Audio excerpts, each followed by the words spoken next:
ত্রয়োদশ জাতীয় সংসদ কমিটির প্রথম বৈঠক অনুষ্ঠিত হয়েছে আজ বেলা 11টায় জাতীয় সংসদ সচিবালয়ের ক্যাবিনেট কক্ষে এই বৈঠক শুরু হয়। এতে সভাপতিত্ব করেন চিফ হুইপ নুরুল ইসলাম মনি। উপস্থিত ছিলেন বিরোধী দলীয় উপনেতা ডাক্তার আব্দুল্লাহ তাহের সহ কমিটির 11 জন সদস্য। বৈঠক শেষে চিফ হুইপ জানান, হাউজিং কমিটির মিটিং হয়েছে আজ। সাউন্ড সিস্টেম নিয়ে একটি জটিলতা হয়েছিল, সে বিষয়ে সমাধানে কমিটি করা হয়েছে। আগামী 3 এপ্রিলের মধ্যে রিপোর্ট দেবে কমিটি। 10 এপ্রিলের মধ্যে সংসদ সদস্যদের আবাসন বরাদ্দ শেষ হবে বলেও প্রত্যাশা ব্যক্ত করেন তিনি। এছাড়া স্পিকার হাফিজ উদ্দিনের স্ত্রীর মৃত্যুর বিষয়ে শোক জানিয়েছেন চিফ হুইপ। সোমবার সকাল 11টায় জাতীয় সংসদ ভবনে জানাজা হবে। এদিকে বিকাল 4টায় জাতীয় সংসদের সরকারি দলের সংসদীয় সভা অনুষ্ঠিত হবে। সংসদ নেতা এবং আমাদের যারা সিনিয়র পার্লামেন্ট সদস্য আছে, একটা হয়তো দিক নির্দেশনা দেবে যে পার্লামেন্ট কোন পদ্ধতিতে হয়তো পরিচালিত হবে, এই বিষয়গুলো নিয়ে আলোচনা। বাসা নিয়ে থাকেন না, এই ব্যাপারে কোনো আলোচনা হয়নি। আর বাসা নিয়ে থাকবেন এটাই প্রত্যাশা করি, এবারেই সঙ্গত। কারণ আগে তো এমপি সাহেবরা বাসা নিয়ে কেন থাকতেন না থাকতেন সেটা তো আপনারা সব জানেন, একটা রেজিম ছিল। আমরা তো এখন গণতন্ত্রে পা দিয়েছি, গণতন্ত্রের বিকাশ ঘটাতে চাই। আর আপনাদের সহযোগিতা চাই এই জন্য পার্লামেন্টের জন্য রিয়েল কার্যকরী হয়, পার্লামেন্টের জন্য রিয়েলি প্রাণবন্ত হয় এবং দেশের সকল সমস্যা যেন পার্লামেন্টে আসে এবং সমাধানও যেন এখান থেকে হয়। তার জন্য আমরা এমপি সাহেবদের গুরুত্ব দিই। আমি মনে করি না এইবার কোনো এমপি সাহেব আরেকজনের থাকার সুযোগ দেবে, কারণ তারা অনেক ব্যস্ত থাকবে পার্লামেন্টকে নিয়ে। দর্শক, এই মুহূর্তে সংসদ ভবন থেকে যুক্ত হচ্ছেন সহকর্মী ইউসুফ আলী। ইউসুফ, সংসদ কমিটির প্রথম বৈঠক ও বিকেলে বিএনপির সংসদীয় সভা নিয়ে কি তথ্য আছে আপনার কাছে, জানাবেন।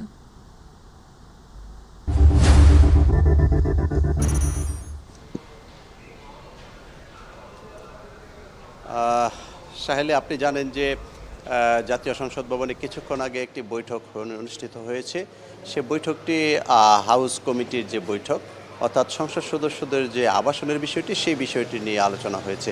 যেহেতু জাতীয় সংসদে 300 সংসদ সদস্য রয়েছেন, তাদের যে থাকার বিষয়টি, অর্থাৎ সংসদের যে কার্যক্রম, সেই কার্যক্রমে যাতে সঠিকভাবে অংশগ্রহণ করতে পারে, দ্রুত যাতে অংশগ্রহণ করতে পারে, সেজন্যই সংসদ ভবনের আশেপাশে যেসব সংসদ সদস্যদের আবাসনের বিষয় রয়েছে সেই বিষয়টি নিয়ে তারা আলোচনা করেছেন এবং প্রত্যেক সংসদ সদস্যদের জন্যই তারা চাচ্ছেন যে এখানে যাতে সংসদ সদস্যরা থাকতে পারে সে বিষয় নিয়ে আলোচনা হয়েছে। এছাড়া এখানে যে চিকিৎসার জন্য যে হাসপাতালের ব্যবস্থা রয়েছে, হাসপাতালে কিন্তু চিকিৎসা সেবার মান একেবারেই নিম্নমানের এবং এখানে যাতে আধুনিকায়ন করা যায় সেই বিষয়টি নিয়ে আলোচনা হয়েছে, যাতে করে 300 সংসদ সদস্য এবং সংসদ ভবনে যারা কর্মরত রয়েছেন তাদের পরিবারের সদস্য সহ সবাইকে যাতে চিকিৎসা সেবা দেওয়া যায় সে বিষয়টি নিয়ে আলোচনা হয়েছে। বিকেলে আরেকটি বৈঠক অনুষ্ঠিত হওয়ার কথা রয়েছে, সেটি সরকার দলীয় সংসদ সদস্যদের বৈঠক অনুষ্ঠিত হবে।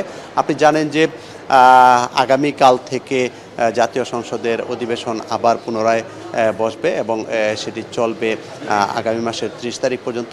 তো এই সংসদ অধিবেশনে আসলে কোন কোন বিষয় নিয়ে আলোচনা হবে, রীতিনীতি, এইসব বিষয় নিয়ে সংসদ সদস্যদের সঙ্গে আলাপ আলোচনা চলবে। এর পাশাপাশি হয়তো বিগত সরকারের সময়ে যে 133টি অধ্যাদেশ ছিল সেই অধ্যাদেশগুলোও হয়তো আলোচনায় আসতে পারে। তবে এটি নিশ্চিত করে বলা যায় না, আলোচনা সেটি হতেও পারে আবার নাও হতে পারে। তবে এই বৈঠকটি বিকেল 5টা পর্যন্ত চলবে। বিকেল 5টার পর বৈঠকের পর যদি আমাদেরকে সরকার দলীয় কোনো সংসদ সদস্য সে কি আলোচনা হয়েছে সেই বিষয়গুলো জানান, তাহলে আমরা আপনার মাধ্যমে দর্শকদেরকে জানিয়ে দেওয়ার চেষ্টা করব যে আসলে আজকের এই বৈঠকে কি কি আলোচনা হয়েছে। সাহেলি, জাতীয় সংসদ ভবন থেকে এই ছিল আমার কাছে তথ্য। সাহেলি। ইউসুফ, আপনাকে ধন্যবাদ।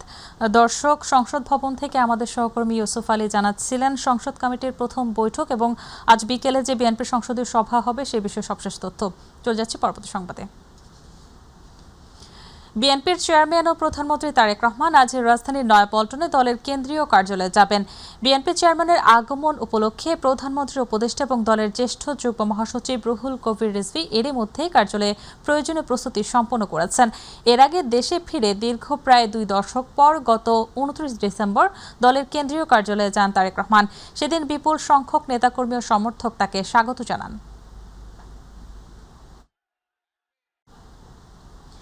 সারা দেশের বিভিন্ন ফিলিং স্টেশনে তেলের সংকট প্রকট হয়েছে।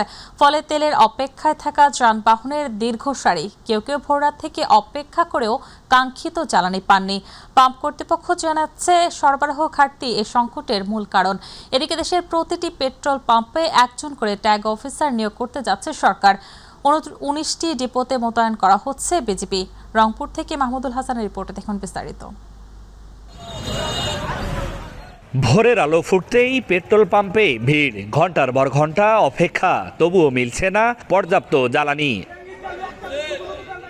রেশনিং করে প্রতি বাইকে দেয়া হচ্ছে মাত্র 200 টাকার তেল, কিন্তু প্রশ্ন হচ্ছে সরবরাহ কম নাকি কোথাও আটকে যাচ্ছে জ্বালানি। 2 দিন বন্ধ ছিল, তারপরে কালকে আর আজকে দিতে আছে, এরকম সিরিয়ালে তেল নেওয়া লাগতেছে। ভাই আমরা চাকরি করি, আমার মোটরসাইকেল রিজার্ভও শেষ হয়েছে। একজনের গাড়ি নিয়ে আজ দিল, আবার ওই পাশে গাড়ি ঢোকে, তাহলে তো বিপদ, অন্যজনা তেল পাবে না। এই আমি 100 টাকা তেল নিয়ে একটু পরে 10 মিনিট পরে আবার এসে এখানে সিরিয়াল নেব। আমার টাইমের নষ্ট, আমার কর্মঘণ্টা নষ্ট, আমার কর্মকাজ নষ্ট। দিনের শুরুতেই অনেক পাম্পে শেষ হয়ে যাচ্ছে তেল, অথচ একই সময়ে অন্যত্র মিলছে অতিরিক্ত জ্বালানির খোঁজ, যা বাড়াচ্ছে সন্দেহ। স্থানীয়দের অভিযোগ, একটি চক্র প্রয়োজনের তুলনায় বেশি তেল সংগ্রহ করে মজুত করছে, পরে তা বিক্রি হচ্ছে বেশি দামে। ট্যাঙ্কি ফুল করে করে রাখে, যারা পাচ্ছে না বা আমরা যারা পাচ্ছি না, তা আমাদের তো অনেক ক্ষতি হচ্ছে। যারা স্টক করে চড়া দামে পণ্য বিক্রি করতেছে, যারা প্রতিদিন নিয়ত 50 টাকার তেল তোলে গাড়িতে, তারা আজ তেল নিচ্ছে 200 টাকা 300 টাকা।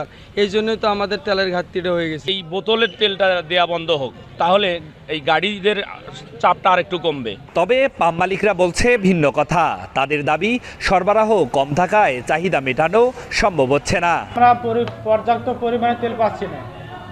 আমরা পেট্রোলে কিছু সময় নেই 13,500 লিটার, এখন বর্তমানে পাইতেছি 3,000, কোনো সময় 2500, কোনো সময় 4,500 লিটার। এইটুকু ডিপো থেকে বলতেছে তেল নাই, সরকার তো বলতেছে তেল আছে পর্যাপ্ত পরিমাণে, আমরা তো পাইতেছি না।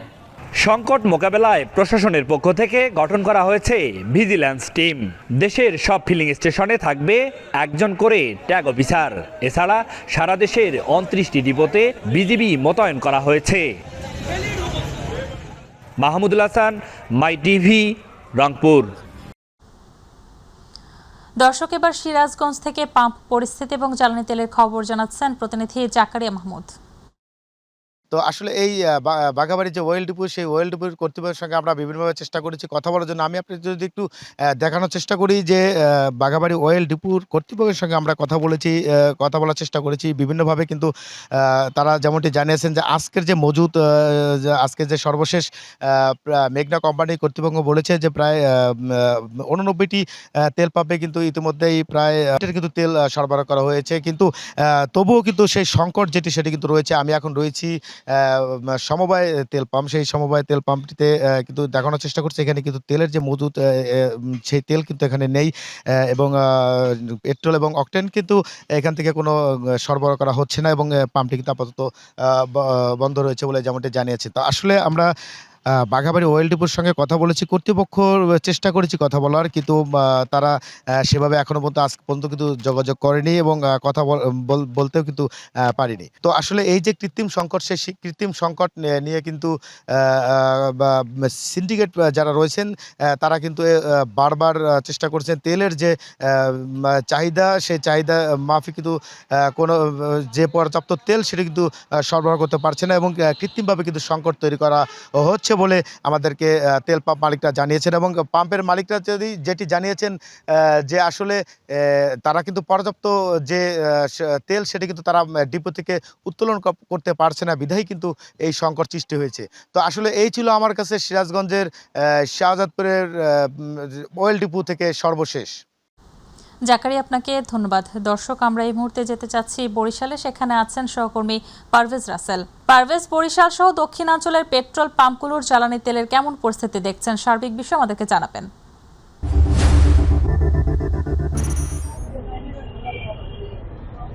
শাহিনী, যেমনটা জানাতে চাই, এই মুহূর্তে রয়েছে বরিশাল নগরীর একেবারে প্রাণকেন্দ্র ব্যস্ততম এলাকা নতুন বাজার একটি পেট্রোল পাম্পে রয়েছে। জানেন যে প্রায় দীর্ঘ 1 মাস হতে যাচ্ছে, 1 মাসের কাছাকাছি যে আসলে এই তেলের যে তীব্র সংকট, যখনই তেলের বেশি সংকট হয় তখন কিন্তু ক্রেতা বা যারা তেল গ্রাহক রয়েছে তেল ব্যবহার করে তাদের সংখ্যা কিন্তু বেড়ে যায়, এবং তারা একেবারে হুলস্থুল হয়ে পড়ে তাদের পরিবহনগুলোতে তেল যাতে বাড়তি ভরতে হয়।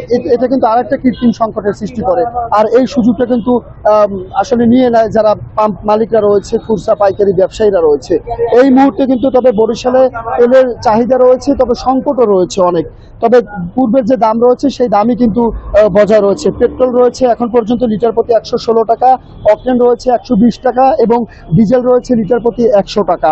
তবে এখন পর্যন্ত কিন্তু বরিশাল জেলা, মহানগর এবং উপজেলা সহ প্রায় 29টি পেট্রোল পাম্পে কিন্তু বরিশালের জেলা প্রশাসন একাধিক ট্যাগ অফিসার সহ পর্যবেক্ষক কর্মকর্তা লাগিয়ে দিয়েছে, যাতে কোনোভাবে কোনো তেল অপচয় অথবা কেউ মজুত করতে না পারে বা কেউ চুরি করতে না পারে, তেল নিয়ে কেউ সিন্ডিকেট করতে না পারে, সে লক্ষ্যে কিন্তু ট্যাগ অফিসারকে নিয়োগ দিয়েছে। আমরা বেশ কিছু পাম্পে গিয়ে তাদেরকে দেখেছি এবং তারা শক্ত অবস্থানে আছে। এবং অনেকে কিন্তু পাম্পের যারা কর্তৃপক্ষ রয়েছে তারা কিন্তু যাতে তেলগুলোতে সুষ্ঠুভাবে বিক্রি করতে পারে সে লক্ষ্যে তারা সিরিয়ালও মেনটেন করছে। সব মিলিয়ে কিন্তু বরিশালে এই তেলের যে হাহাকার সেটা আরো তীব্র থেকে তীব্রতর হচ্ছে। আর এর প্রভাব কিন্তু পড়েছে ইতিমধ্যে বরিশাল সহ উপকূলীয় অঞ্চল, বরগুনা, ভোলা, পিরোজপুর অঞ্চলে। কারণ কি, যেসব তেলবাহী ট্রলারগুলো রয়েছে তারা কিন্তু সমুদ্রে যেতে পারছে না মাছ ধরার কারণে। এতে কিন্তু বেশ কয়েকদিনের মধ্যে মাছের উপরে বড় একটা প্রভাব পড়বে, কারণ তারা দায়ী করছে তেল সংকট, তেলের দাম বেড়ে গিয়েছে। এ কারণে নদীতেও খুব একটা মাছ পাওয়া যাবে কিনা সেই সংশয় রয়েছে। এ কারণে তারা কিন্তু বাড়িয়ে দিচ্ছে। একটু কথা বলার চেষ্টা করবো, আপনার তো তেল নিতে হয়, এই যে তেল পাচ্ছেন না বা তেলের সংকট, এটাকে কিভাবে দেখছেন আপনারা? ওরা তো মহাবিপদে আছি, মোটরসাইকেল তো পথে পথে ঠেলা লাগে, যেখানে তেল পাইতেছি না, বড় সমস্যার ভিতরে আছে। এখন কিভাবে কি সমাধান করা যায় না, তো এই মূল বিষয়। আমরা খুব সমস্যার ভিতরে আছি, খুবই সমস্যার ভিতরে। ঠিক আছে, যেমনটা জানিয়েছিলেন, আমরা আরেকটু কথা বলতে চাই। আপনার তো তেল নিতে হয় সবসময়, একজন সংবাদকর্মী, আসলে এই তেলের যে সংকট এটা কিভাবে উত্তরণের আসলে কিভাবে দেখছেন আপনারা? খুবই ভয়ানক অবস্থা। আমি 4 থেকে 5টা তেলের পাম্পে গেলাম, 5টা পাম্পে যাওয়ার একটা পাম্পও তেল পাচ্ছি না। এতে আমাদের খুবই দুঃখজনক আর কষ্ট স্বীকার হতে হয় এই বিষয়টা। ধন্যবাদ সাহেলি।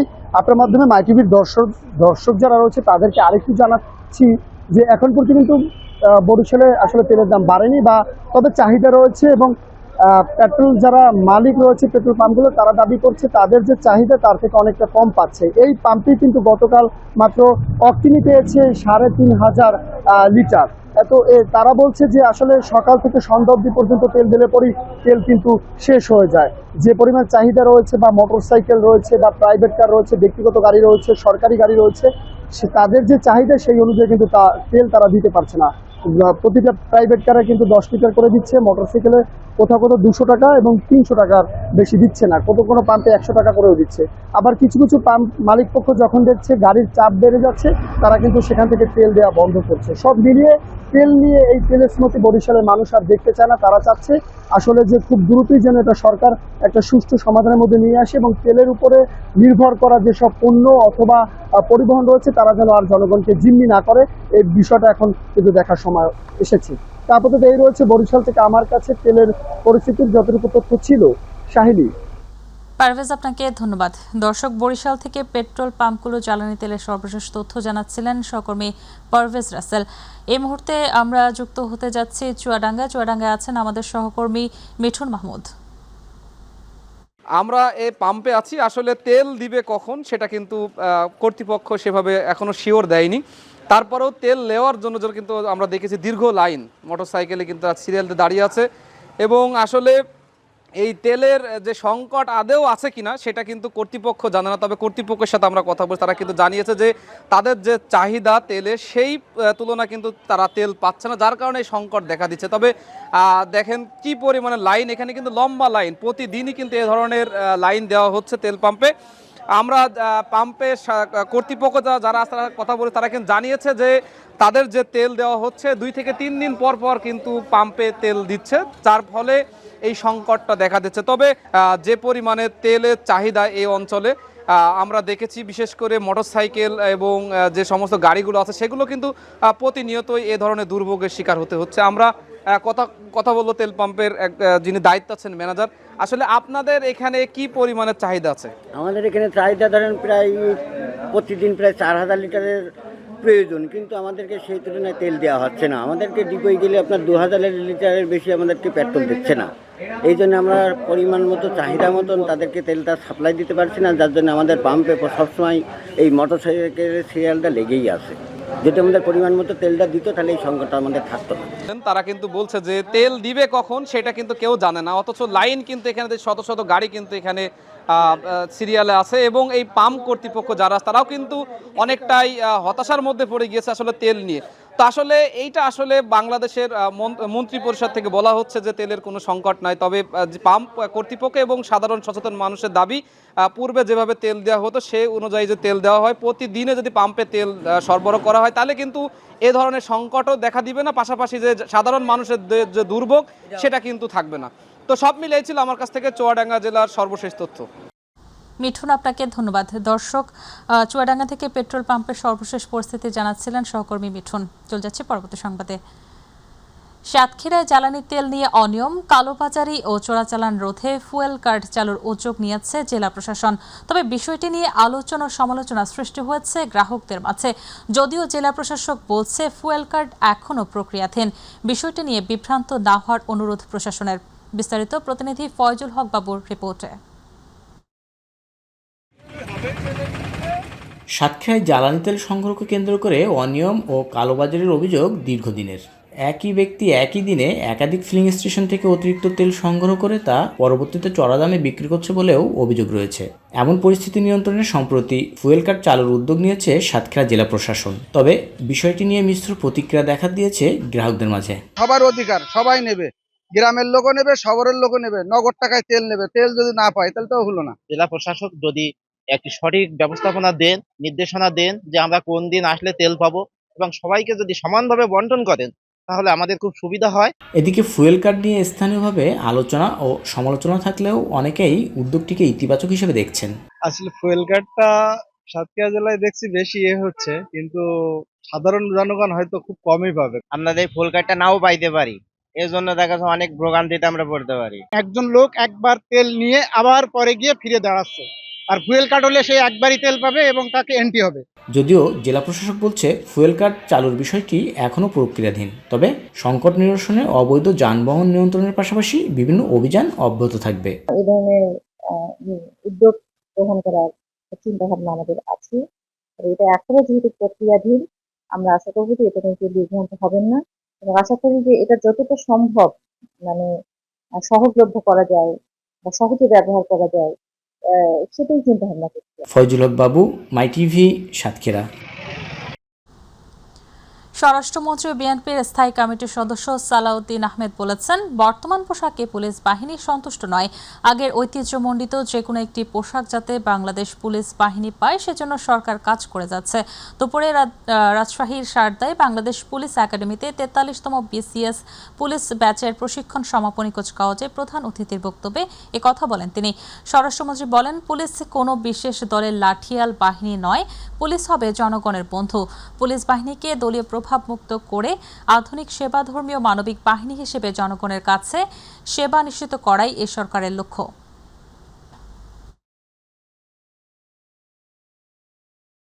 বাংলাদেশ পুলিশের ঐতিহ্য গৌরব ধরে রাখতে হবে।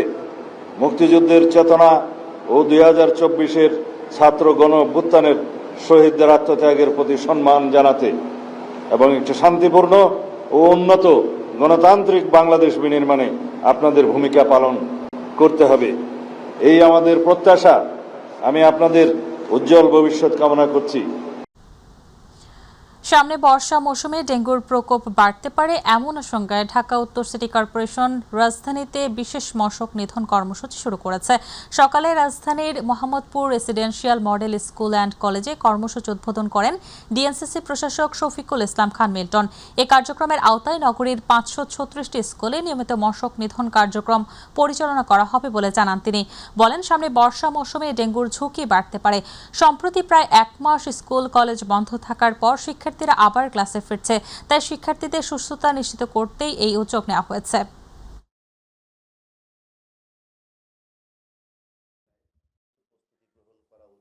আমরা চিন্তা করেছি আমাদের বাচ্চারা যাতে স্বাচ্ছন্দ্যে তারা সুস্থ অবস্থায় যারা তাদের শিক্ষা গ্রহণ করতে পারে যাতে অসুস্থ না হয়ে যায়, ডেঙ্গু আক্রান্ত না হয়, সেখানে এই পরিকল্পনাকে হাতে নেওয়া।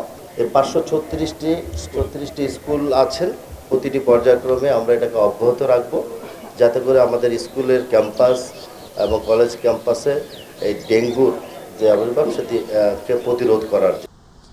ফেরিঘাটের অব্যবস্থাপনা, নিরাপত্তাহীনতা, অদক্ষ চালক এবং যাত্রীদের অসচেতনতায় বারবার ঘটছে মর্মান্তিক দুর্ঘটনা। ফেরিঘাটের দুর্বল অবকাঠামো এবং তদারকির অভাবকেও দায়ী করছেন সংশ্লিষ্টরা। দৌলতদিয়া ফেরিঘাটে মর্মান্তিক বাস দুর্ঘটনার পর আবারও আলোচনা এসেছে সব বিষয়।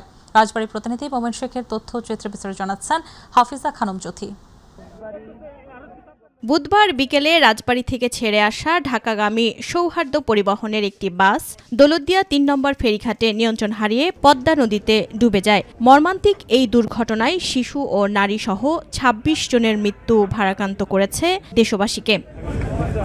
এ ধরনের দুর্ঘটনা বারবার ঘটলেও ফেরিঘাটের অব্যবস্থাপনা ও নিরাপত্তাহীনতাকে দায়ী করছেন স্বজনরা। তাদের অভিযোগ, ঘাটের অবকাঠামো ও তদারকির অভাবই এমন দুর্ঘটনার অন্যতম কারণ। দুর্ঘটনার মূল কারণটি হচ্ছে ঘাট অব্যবস্থাপনা রয়েছে। বিআরডব্লিউটিএ এবং টিসি তারা কিন্তু দায় এড়াইতে পারে না। এখানে বিষয়টি রয়েছে যে এই যে ঘাটের যে সংযোগ সড়ক, এটি একদম একটি বেহাল একটি অবস্থায় রয়েছে।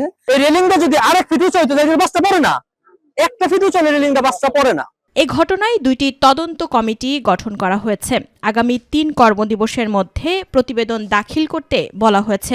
ঘাটের অব্যবস্থাপনা ও নিরাপত্তাহীনতার দায় স্বীকার করে দ্রুত ব্যবস্থা নেয়ার দাবি জানিয়েছেন সংশ্লিষ্টরা। যাত্রীদের নিরাপত্তার জন্য আমরা করছি, যাত্রীদের নিরাপত্তা আমাদের সর্বোচ্চ অগ্রাধিকার, এবং আমরা এই পল্টনটাতেও আরো রেলিং এবং অন্যান্য কাজ যা করা লাগবে সেগুলো করার জন্য আমরা পর্যাপ্ত বাজেট দিব। ভবিষ্যতে যাতে এই ধরনের কোনো ঘটনা না ঘটে সেই জন্য আমরা সর্বাত্মক প্রচেষ্টা করব। আইনগত যে বিষয়, এদিকে দেখভাল করার যে বিষয়টি আছে, সার্বিকভাবে এটা আমি পর্যবেক্ষণ করছি এবং সেই কাজগুলা নিজেও করতেছি। চলমান থাকে, আমাদের এখনো যেই পর্যন্ত জানতে পারবো যে একজন ব্যক্তি মিসিং চলমান থাকে। নিহতদের পরিবারকে জনপ্রতি ২৫,০০০ টাকা ও আহতদের জনপ্রতি ১৫,০০০ টাকা দেওয়ার কথা জানিয়েছেন নৌ পরিবহন প্রতিমন্ত্রী মোহাম্মদ রাজীব আহসান। আমরা লাশগুলো দাফন করার জন্য জেলা প্রশাসন থেকে একটা আমরা ২৫,০০০ টাকা করে শুধুমাত্র দাফন করার জন্য, আর ইনস্ট্যান্ট মানে একেবারে প্রাথমিকভাবে আহত কেউ থাকলে তাকে ১৫,০০০ টাকা করে সহায়তা দেওয়া হবে। এবং যে মানুষগুলো আমাদেরকে ছেড়ে চলে গেছে তাদেরকে সেই সংখ্যাটা পরিপূর্ণভাবে যখন আমরা নিরূপণ করতে পারবো, তখন তাদেরকে আমরা সবাই মিলে আমরা পরিবারগুলোকে স্থায়ী পুনর্বাসনের সর্বোচ্চ চেষ্টা করব। ঘাট অব্যবস্থাপনার দায়ী করলেন সংস্কৃতি প্রতিমন্ত্রী আলী নেওয়াজ মাহমুদ খৈয়ম। এখন এখানে দীর্ঘদিন ধরে নানা ধরনের অচল অবস্থা চলে আসছে। আমাদের সরকার সবেমাত্র ক্ষমতায় বসছে, আপনারা জানেন। আমাদের এই অঞ্চলের নদী ভাঙন প্রবণতা এটা রক্ষা করার জন্য, রোধ করার জন্য এবং ঘাট ব্যবস্থাপনা উন্নয়নের জন্য এই যে এখানে বিআইডব্লিউটিসি কর্মকর্তারা এসছেন, তারা এটা গভীরভাবে পরীক্ষা করে দেখছেন যাতে এই ভবিষ্যতে ঘাট ব্যবস্থাপনাটাকে আরো ভালোভাবে। হাফিজা খানম জ্যোতি, মাই টিভি। বরিশালের মেহেন্দিগঞ্জে পুলিশের উপস্থিতিতে সালিশ বৈঠকে পিটিয়ে হত্যার প্রায় সপ্তাহ পার হতে চলেও এখনও গ্রেপ্তার হয়নি মূল আসামিরা। প্রায় ২০ বছর আগের পাওনা টাকা আদায়ে সালিশ বৈঠকে উভয় পক্ষের মধ্যে সংঘর্ষে মর্মান্তিক এ হত্যাকাণ্ড সংঘটিত হয়। শামীম খানকে সঙ্গে নিয়ে মাহবুব সৈকতের রিপোর্টে দেখুন বিস্তারিত। ২২ মার্চ ২০২৬ বরিশালের মেহেন্দিগঞ্জ উপজেলা সদরে পৌর এলাকার দক্ষিণ চরহোগলা গ্রামে দুপক্ষের সংঘর্ষে নিহত হন মধ্যবয়সী খোরশেদ আলম।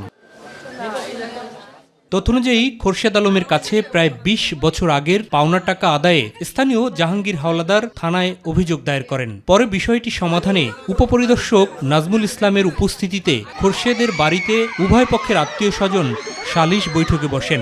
সেখানেই ঘটে মর্মান্তিক এই ঘটনা। জাহাঙ্গীর হাওলাদারের পোলা ছেলে আছে ৩ জন, বড়টার নাম হচ্ছে উজ্জ্বল, পরে আছে জাফর, এরপর আছে তুহিন। এই ৩ জন ছেলে পরজনে ভাইয়া টাকা নিব। এই ফাঁকে জাহাঙ্গীর হাওলাদারের ছেলে নাইম একটা ভিডিও করছে, পুলিশের কি জানি একটা ভিডিও করছে। ভিডিও করার পর পুলিশের ধাক্কা দিছে, পুলিশ ওরে ধাক্কা দিছে, এই রাব ব্যবহার করতেছে। এখানে আমার একটা মেয়ে ছিল, এই ওরে আইসেই থাপ্পড় দিছে প্রথম ফার্স্ট। তুই ওরে থাপ্পড় দিলি কা? এরপর সাথে সাথে নাইমে প্রথম ফার্স্টে আমাকে এই জায়গায় আঘাত করছে। তো কোপ দিছে, ওই কোপ দেওয়ার পরে আমি আবার দেখে আমি আবার ধরছি। তো ধরার পরে আমার ওরা তো 4 জন ছিল, তো ওই পিছনেতে 2 জনে 2টা কোপ দিছে, আমার আবার বোনেরা ছিল, ওরা আবার টাইনা ওই দিকে নিয়ে গেছে। জাফর আইসা আমার ঠাস করে একটা থাপ্পড় মারছে, আমার কান জিনিস বেড়া টান দিছে, তারপর আমার জামা টামা ছিঁড়া ফেলাইছে। উভয় পক্ষের মধ্যে প্রথমে কথা কাটাকাটি এবং পরে সংঘর্ষে প্রতিপক্ষের আঘাতে নিহত হন খোরশেদ আলম। পুলিশ বলতে গেলে তামশাই দেখছে। আমার বোনে বলছে যে এ আমার বাবারে খুন করছে, এরে অ্যারেস্ট করে, কিন্তু হেরা কোনো অ্যাকশন নেয় না। আমার বাবাই তো ন্যায় দিতে ভাবে পুলিশ যদি কাজ করতো তো তারা এই ঘটনা অল্পতে সামাল দিতে পারতো। এই ঘটনার পর থেকেই পলাতক রয়েছে জাহাঙ্গীর হাওলাদার সহ অভিযুক্তরা। তবে হোয়াটসঅ্যাপে পাঠানো বক্তব্যে জাহাঙ্গীর হাওলাদারের মেয়ে দাবি করেন খোরশেদ আলমের হত্যাকাণ্ডের সাথে জড়িত নন তার পিতা এবং ভাইয়েরা। 17 বছর আগে এই বিল্ডিংটা নির্মাণ করা হয়, তারপর ওই 50,000 টাকাও প্রায় 1 বছরের মতো হচ্ছে ঘুরাচ্ছে। তারপর আমার ভাই যায় পুলিশ আনে, তারপর পুলিশ আনার পর ওইখানে মিটমাট হওয়ার চেষ্টা হয়। তারপর ভাইয়ের পিঠ বেসে একটা কোপ মারছে রান্দা দিয়ে।